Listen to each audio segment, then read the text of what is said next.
Ed, mate, I've been travelling the world a little bit this year shooting clays, and I've seen a lot of different stuff. A lot of different guns, a lot of different shooting styles, and a lot of people approach targets very differently, some with great success and some without. And I think overridingly, what I've noticed is some ways of shooting clays are just better. Absolutely agreed. And I think today it would be cool to just go and shoot 3 or 4 targets and drill in those. Back to basics, sounds good to me. Which method, why, and how to apply them. Rabbit? Yeah, we're here, let's go. Let's rock it. Okay, Johnny, so we've got a steady left to right, maybe 20-25 yard rabbit coming from the A machine. Have a look when you're ready. Boop. Bang. I don't think there's many people in the world who wouldn't agree that rabbits should be shot swinging through. Yeah, there's always an exception to the rule, course. but as a general option, swing through makes perfect sense. One of the reasons for me here is that is a slow target. They always look a lot faster than they are. It's super, super easy to miss in front. If you start off in front of the bird, chances are you'll finish in front of the bird. I would look at setting the shot up from the kill point backwards. So we're going to kill the target somewhere in the middle of those wooden boards.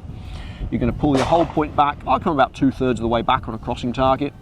Eyes to the left. Watch the target come just past your muzzles. I don't want you to be coming from too far behind the target because that's going to encourage too much of a push, which will then again take you in front of the target. So when I filmed with Zach, he put it really nice. He's like, if you increase your barrel awareness on a rabbit, you will never be too fast. And I was like, that's a nice little touch. This is one of the ones where people say, you know, I don't see the gun. This is one of the targets I really want you being aware of the gun. I don't necessarily want you looking at it, but a heightened awareness is absolutely not going to do you any harm here. I would look at coming from just off the back, so probably within a foot of the back of the target, split second matching its speed, and then a very, very slow move through the front edge of the bird. No punching. No big movements, no heavy hands, just slow and steady, and as you pass the front edge of the target with a slow gun, pull the trigger, let's see what happens. Simple enough. Pull. Pull. Where do people go wrong? My biggest one when I see people trying to shoot maintained lead, I can't even contemplate how people make that a reality. So the problem with maintained lead in this instance is this target doesn't really take any lead. So if you start off in front and you try and hold a gap, you are going to finish in front because all that's happening to the target is it's getting slower. Every time it touches the floor, right? Every time it touches the floor, it slows down. Wind resistance, ground resistance, it's getting slower and slower. So if you start off a foot in front and you try and hold that speed, by the time you pull the trigger, you've probably increased to a foot, foot and a half. It always looks when people miss like they're missing behind, when most of the time they're missing in front. That's because of where the dust goes up, the target moves. By the time the target's moved through the dust cloud, it appears to be behind it. More often than not, when people miss a rabbit target, the vast majority are too far in front because they've either started in front of the bird or they've pushed too hard. And they're also easy to miss over the top. You've got more margin on the bottom side of the clay than the top side, but if it was one thing, it would be doing too much. So usually relatively close proximity as well. Yeah, they're close. They look, visually they appear always faster than they are, and they slow down much faster than any other target. So this is one of the things that's stacking the problem in the favour of missing the bird in front. We need to look at a shot that's going to minimise that. Slow acceleration from the back side of the target, and as you come through the front edge of the bird, pull the trigger and let the gun speed do the work. And very visually concentrate on the target because they can bounce, right? Yeah, look, you need to be paying some attention at all times. If the target bounces just as you pull the trigger, it doesn't matter which method you're using, you've kind of got to hope you've got a bit of luck on your side and it's going to work. Generally speaking, if you see the target sit up and you're halfway through a move, you can make a quick adjustment. It's only jumping up a foot. Once it's in the air, it isn't going to jump again. So if it's sat up and you feel good about the shot, take it. Slow and steady. You know, it's a target that people shoot with too much aggression, too fast. Slow is better as far as I'm concerned. Let's try one maintained. Pull. What that'll be quite interesting to see is when you play that in real time, it will appear that Johnny missed the bird behind. You see where the splash of the shot and the dust is? You were absolutely in front of that. Yeah, 6 inches too far. I was going to say a solid foot for me, too far in front of it. And that's because you might have put the right gap on by the time you come into your lead picture, sorry, your kill zone, the bird slowed down. That will have looked, if you had a lot of people that didn't know better, they would give say, it more. Behind that, give it more, and then it takes you the wrong way. Yeah, and you've just scrubbed another one. There's no need to try and put a shortcut in. You've got time and space. Use the time, use the space. This for me is a very, very measured shot. Yeah. I think we've seen at various competitions, there's a few where you have to spot shoot it because of time or gap, and they'll put it on a hard gap. But it's such the exception, right? Absolutely, it's the exception to the rule. It's not a case of never do it, but as a go-to method, rabbit, smooth swing through from the back of the target, you won't be far wrong. Target number 2, larger crosses. Yeah, so we've got a sort of a fairly generic, what do you reckon, 30 yard, left to right standard. Give me that kind of 35 ballpark, isn't it? So nice and steady. Yeah. We know it's going to take a bit of lead. This is going to be a perfect opportunity to showcase pull away. Well, I think it's a good opportunity to shoot pull away on the Pull target. away, but I personally would start from the back edge, so I guess it might look like swimming through on the shotgun, but I will, just because of my insertion point. Does that make sense or not? How about you do it? You're told. Okay. Why pull away? Why pull away? It's a good opportunity to get the line of the bird, get a bit of a feel for the speed of it, and you've got time and space, so it's one where we don't need to try and insert in front and shortcut the shot. When you start coming to some of the bigger leads, if you were to shoot swing through, I think that makes the shot a little bit harder, coming from the back, having to do too much work with the gun. Pull away is a nice halfway house. I tend to use it for crossing targets and medium to bigger size leads. That's where we're going to be here. All right, let's send it. Pull. So again, with a crossing target, or any bird for that matter, the first point of call is going to be find a spot that you're most comfortable killing the target, okay? I would imagine you're going to be killing it somewhere over the top of that B sign, maybe before it starts to die off, because that is just harder. Exactly. So if that's going to be a kill point, I'm going to look at a hold point for a generic crossing target to come about 2/3 of the way back to where I first see the target, which gives you time to see the bird coming into the barrel, short connection, and a nice long steady stretch away into your space. Steady stretch. Steady. It's not going to be like a power shot. It's going to be, for example, if this target's going to take around the 3 foot mark for a lead, connect, 1, 2, bang. See the lead open up nice and steadily, nice and progressively. Take your time when you can take your time. Exactly. Not trying to rely just on gun speed to rip through it and get the shot away. Okay. Okay. Let's send it. Pull. Pull. All I would say is I would like you to connect with the target where you did, which is fine, but you connected with the bird for too long. So you were staying with the target for too long, and then at the end you were having to give it a big hard push. Well, you made this whole deal about having to stay connected to the target, not just letting it get past too much. And so I got all paranoid, and then I've messed up the entire thing. I was worried you're going to tell me off, Ed. All I'm hearing is excuses. Yeah, well, that's all I'm good for, really, clearly. Because it's a reasonable sized lead, I don't want you to connect for too long. So the longer you connect, the less time you've got to then apply your lead. And when you have less time to apply it, you're going to rely more on a big hard push away from the bird, which is going to be a bit less consistent. So as soon as the birds come into the barrel, start the stretch. A longer, slower stretch as opposed to a shorter, faster. Pull away doesn't require quite so much hanging around. If, for example, you were shooting a much slower target that had a smaller lead and you have more time, longer connection's absolutely fine, because you don't have so far to go to get to your lead. On a target where you're working on a medium to bigger size lead, I would look at a shorter connection phase and a longer stretch phase. All right, let's do it properly, shall we? Yeah. Pull. Nice. That, to me, looks much safer and much more forgiving. It's not just relying purely on the timing of ripping away from the target. You're applying the lead over space. It's a nice, slow, steady move. Yeah. And unlocking the gun, I think, just helped kill a bit of dead time, whereas shooting that gun up, that first one, I lost the timing by sitting on it too long. Yeah, you looked a bit more fluid with that, for sure. And I think one of the things I'd look at trying to get into people's heads when they're shooting pull away is trying to get within reason a closer match between the gun speed and the target speed as you can, while still having enough acceleration to generate the lead needed. So matching it perfectly is obviously not going to allow you to generate any lead, right? That's not enough. If we can shoot it with a slow, steady acceleration away from the bird as opposed to a short, fast one, that for me is going to be safer, because it's going to be putting the shot in the right place for longer. Makes a lot of sense to me. That looked really good. Just feel it all develop in your own time. Yeah, it's all about trying to make the shot as safe as possible, right? And that is a perfect example in my mind of when to shoot a pull away shot. If I was starting somebody off on shooting a generic crossing target, that is what I would set them up with, and Johnny just applied it perfectly. So well done, mate. Perfect. What's in your bag, Take a Angela? little diversion, mate. What's in your kit bag? What's in my kit What's bag? in your Well, kit as bag? people were asking, I think this is a perfect opportunity to see the inner workings of the mind of a genius. Obviously, as you can tell, very well prepared for clay shooting, because I do it so often. Some Pro Ones, a Diet Coke, a special Teague Punching dagger. a multi-gauge Teague choke key, which is good, and I'll argue probably the most important part of the bag, some Galaxy minstrels. Being a finely honed athlete, I think it's very important to have the right nutrition. Johnny, would you like a sweetie? I'd love a minstrel, mate. Oh, Sash, would you like one, mate? thank you. Follow for more tips and tricks. driven targets, Ed, the America's Bane. I shot here with the clay Labusa. He'd never really shot clay targets like this before, and it took him 20 to understand the basic concept. Yeah, it's the same with anything, right? If you've never been presented with something, it's unreasonable to expect someone just to fall into it and get used to it. Yeah, 100%. Driven, for our American friends, is a target that you guys don't see very often. Thrown either off the floor or off a tower in front, over your head, keeps on going. I think the reason you guys don't see them so often is for the risk of people getting bits and pieces on them and getting sued, which is fair enough.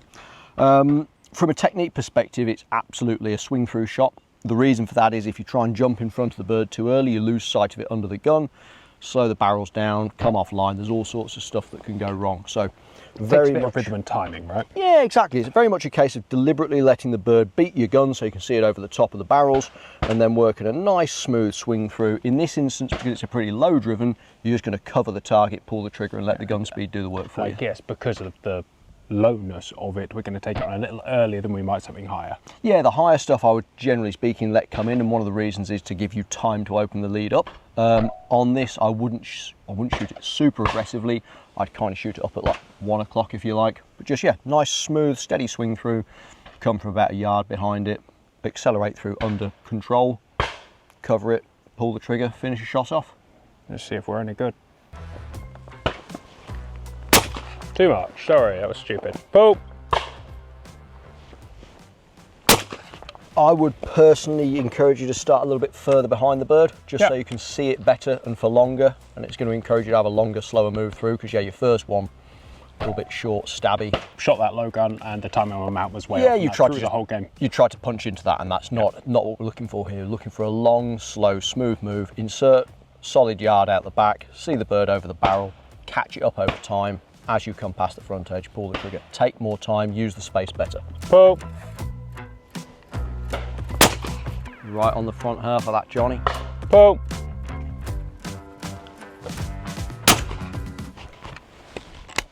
Perfect. So again, because that target is low and slow, your gun speed, your acceleration coming through with swing through is building a bit of lead in. So hence the first target missed in front, second target on the front edge. Like I said, no real perceived lead with this. It's just gun speed as you come into the bird, pull the trigger, let the gun finish the shot off, ball of smoke. Yeah, what's that? 10 yards, 12 yards? Yeah, exactly. If it was further up, which we can look at now, it's exactly the same principle. It's a long, slow version of what you've just done. And instead of just touching the bird and shooting, it's come through and then send the shot. As you said on that crosser, pull through, little count off, pull trigger. Yeah, it's not trying to do it with just gun speed and ripping through. Long, steady stretch, and if you can work on catching the target up slowly from the back, you'll have a good feel for how fast you're coming through the bird, and that will help you feel your lead out. And when they get higher, line becomes a question as well, so coming from behind will give you a slight... Exactly, if you can come from the back side of the target, start inserting on the line of the bird and come from the back, your line's pretty much always fixed. Right. Okay, which is the... D bird. E? D. D. Delta. Okay. Boom! Nice. Yeah, very good. Nice, smooth, steady. All you need. Yeah, I mean, it's just a bigger gap. It's the same tool, it's just a bigger space. Yeah, so you get there you the same way. you don't see the space, you just... It's done by feel. Yeah. This is one where it's a feel shot as opposed to a picture, and that's because the target's underneath your barrel. So even though you'll have an awareness of it with your off eye, if you're someone that keeps both eyes open, if you're someone that shuts an eye, you're going to be completely blind underneath the gun. This is where they're using the line of the target, coming from the back and having a bit of a feel for it's going to help you. I squint my left eye heavily. Yep. And it just disappears, right? But it's trust. Like any of these moves becomes a trust thing. Any checking kind of cocks the whole thing up. Yeah, and it's understanding that, for example, realising when you come to shoot a straight driven target, you will lose the bird behind the gun. That's not something you want to be frightened of. It's just, it is what the shot is. Yeah. Don't be scared of it. Just embrace it and let the gun go. It's not complex. None of them require there are some that require monstrous lead. Rarely. But it's rare. Yeah. That one at Grimsthorpe, the battle off the tower at Grimsthorpe was probably the most aggressive gun speed of any driven target I've ever shot. And how many times have you had to do that? Yeah, once. Yeah. So yeah, just slow and steady, control, using the line of the bird. Perfect example of swing through. Yeah, but just takes a while to believe that the bird's still where you left it. This is why we train, practice doing the right movement, the right technique. It will become natural over time and you won't have to think about it. Last but not least, mate, maintained lead, which is nowadays my least favourite, but back when I was younger, I used to love it.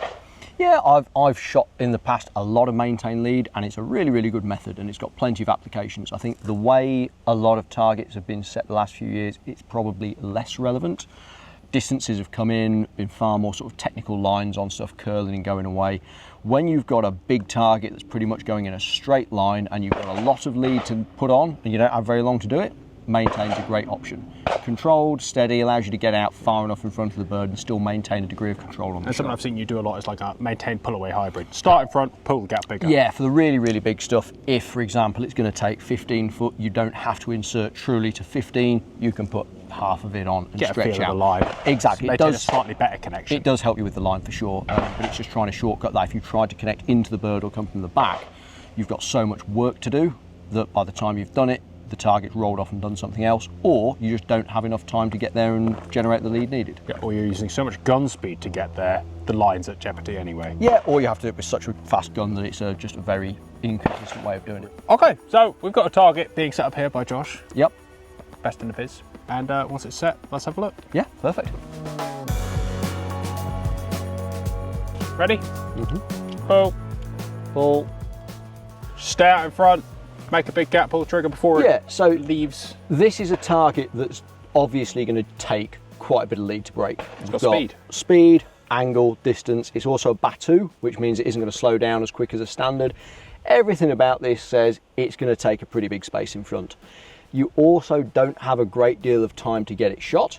So, Rolls off pretty well by the time you see it nicely. yep. So this says to me, this is a good example of a target I would choose to stay in front of to give me more time to generate a large volume of lead with control. I think I'm gonna let you shoot this first. Okay. Looks big. After you. Pull. Pull. Big gap, innit? Big old space. And that, for me, again, you could shoot this with swing through, but my argument for it would be you're giving yourself twice as much work to do in the same amount of time, which is going to mean it's going to feel twice as fast. And Twice that's as hard.